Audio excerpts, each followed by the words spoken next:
Alright, so today I am going to be fixing a cylinder misfire on cylinders 2 and 3. So what's going to happen to you is you're probably not going to get a check engine code right away.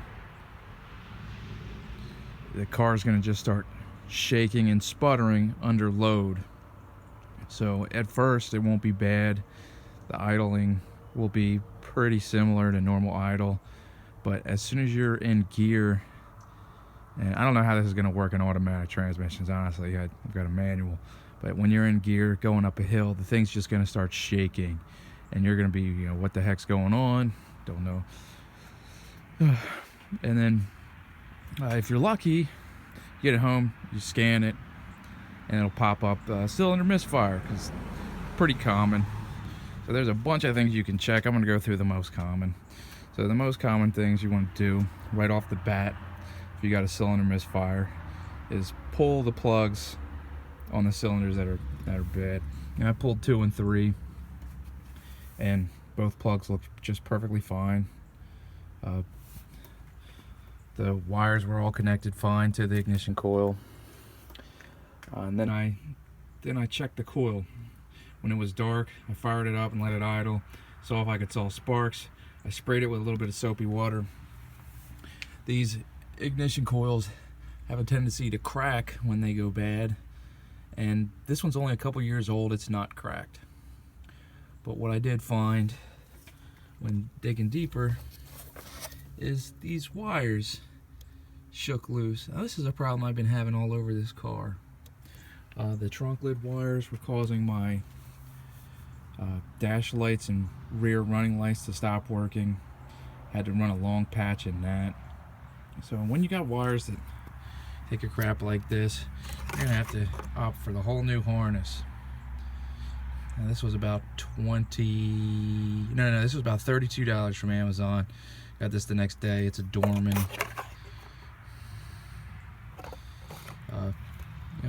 Let's see how this thing works put together.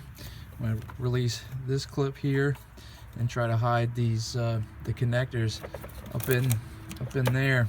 I don't know if I have enough space, so I might have to rig something up. It's an old car. It's a 19-year-old car. So what are you gonna do? It's only got 150,000 miles on it. Everything on this thing's really easy to fix. I haven't had any major issues, but let's get this thing fixed up. Alright, what you want to do is you want to disconnect the negative battery cable.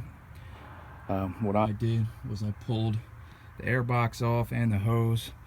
I'm gonna spray clean that. The throttle body looks pretty dirty. And then I unhooked all the connectors. So what we got here is this connects to the mass airflow sensor. This is the one that connected to the ignition coil. I don't know what this does. It connects to, that's some sort of fuel system thing, maybe. I don't know. And then there's this other one that connects to the, before I go to that, this one does the starter. If you ever want to test your starter, you can pull this out and run power directly to this with a connector, like alligator clamp, and then you fire up your starter. Make sure you're not in gear.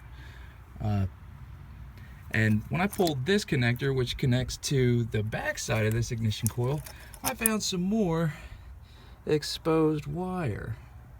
So this is gonna be the reason why I get rid of this car. It's gonna be something that's gonna be somewhere I can't get to.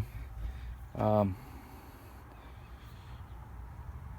it's gonna cause me to have a massive infarction, if you will.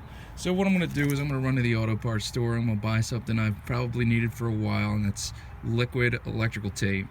I'm going to clean this up, coat that, try and keep that alive, and then I'm going to continue pulling apart this harness till I can get to the wires and then put it back together.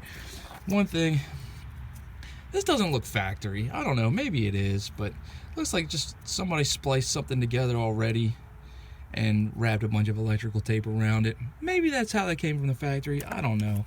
but it looks like crap. I'm gonna do probably a worse job on it, but it's gonna work. Bye.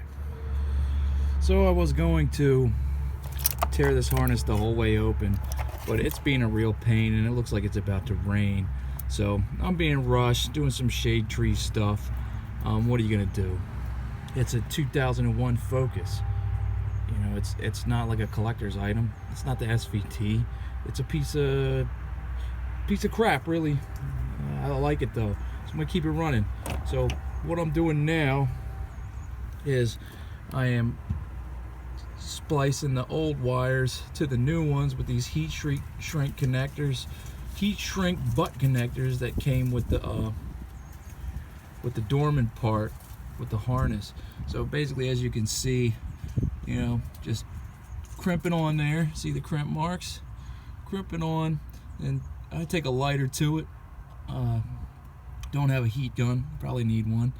And just run a lighter underneath it until it shrinks. It doesn't look perfectly tight at all, so I might put a little bit of liquid rubber cement around it just to try and seal it. So we'll see. One thing you'll notice that is a real pain is that the wires that came on the new harness and the old wires are not the same gauge.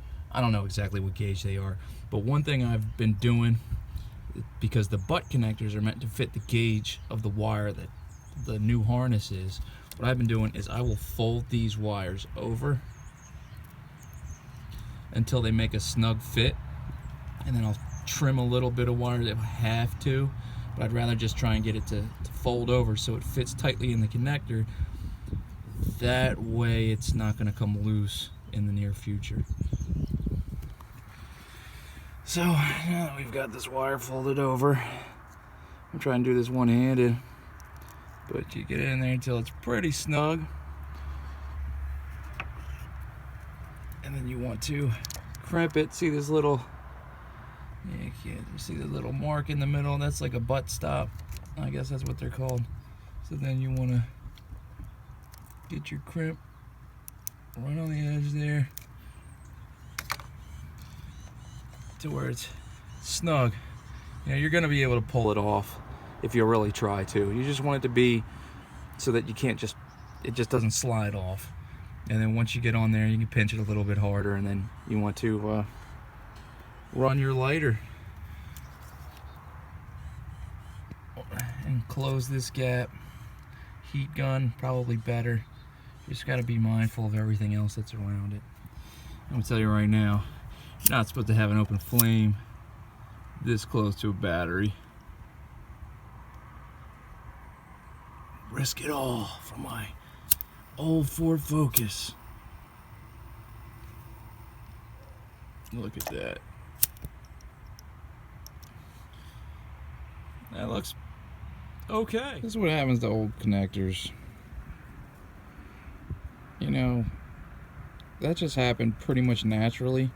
I'm not tugging on these wires. My car's parked outside. What are you going to do about that? You're going to replace the crap.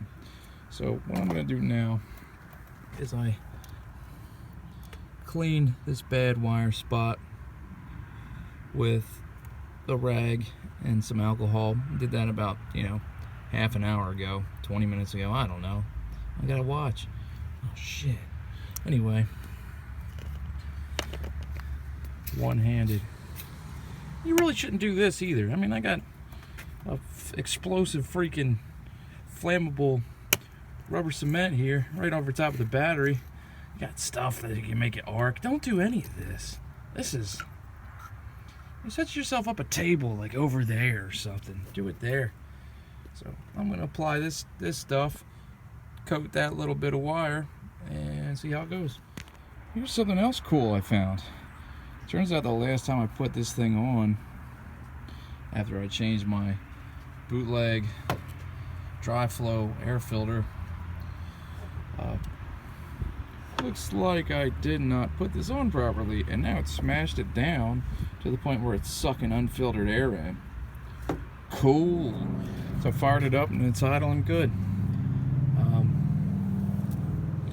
Gonna have to find a little bit of larger, I don't even know what this stuff is called. I don't even know what stuff is, and I'm over here trying to fix things. Just this, whatever this plastic stuff is that coats the wires.